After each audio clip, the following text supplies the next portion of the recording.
of Gaza, a major motivation for the genocide. And it's the thirst for oil amongst the northern and western countries which has driven so many of the wars across the region for many decades. It's oil that's fueling the war, and it's oil which is causing the greatest damage to our planet. Israel has been destroying the environment in Palestine ever since the Nakba in 1948.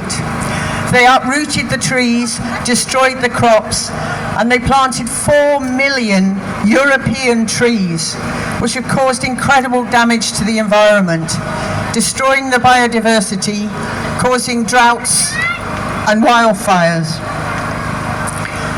Since 1967, nearly 1 million olive trees have been uprooted, many of them over 1,000 years old. This has not only destroyed the livelihoods of Palestinians and their cultural heritage, but it's also done tremendous damage to the land, causing desertification and soil erosion.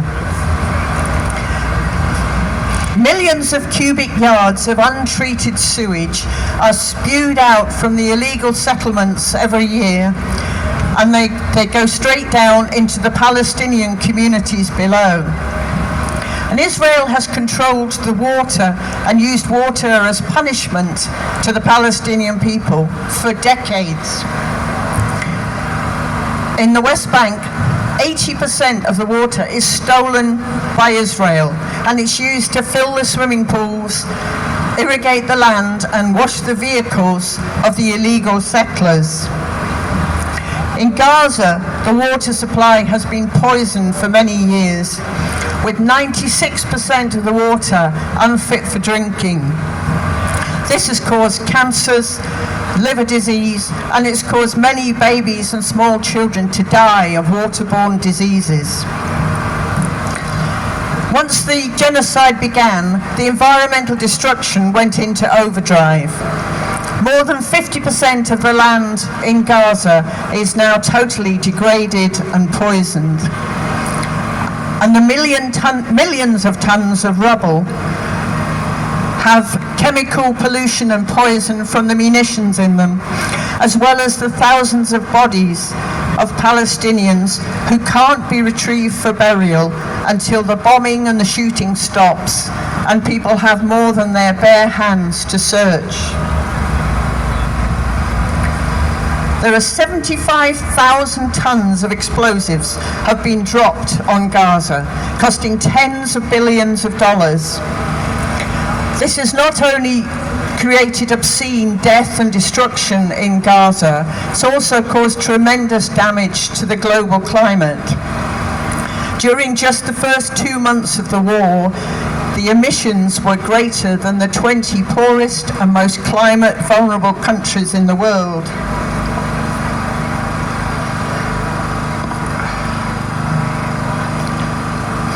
And states don't have to declare their military emissions.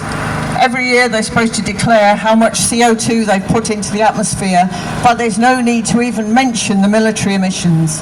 The United States and the arms companies managed to get this into an agreement in 1997. We've got to end this drive to war and militarism, turn things around so that resources are devoted to tackling the climate crisis and creating climate justice. We live under an economic model of extractivism and greed, which has caused the planetary crisis and which is accelerating social injustices all around the world.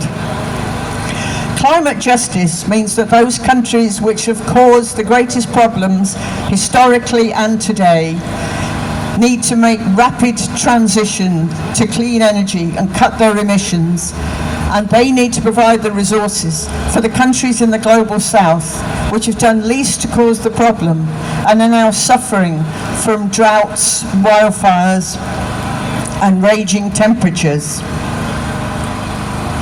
We're all fighting the same battle, a battle for a world where the people of Palestine and people everywhere can live in freedom, peace and dignity.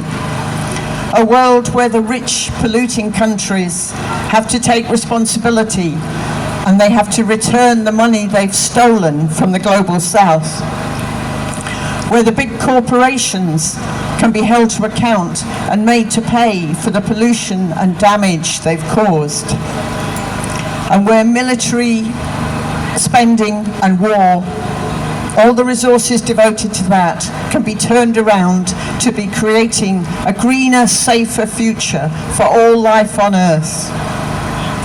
If we can all come together and realise that all our issues are interconnected, and if we can stand in solidarity with each other, whether we're campaigning for climate justice, restoration of nature, cancellation of debt, nuclear disarmament, racial justice, or for a free Palestine, then we'll be unstoppable.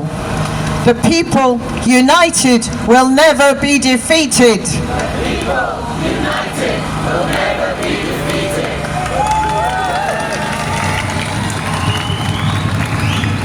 Thank you.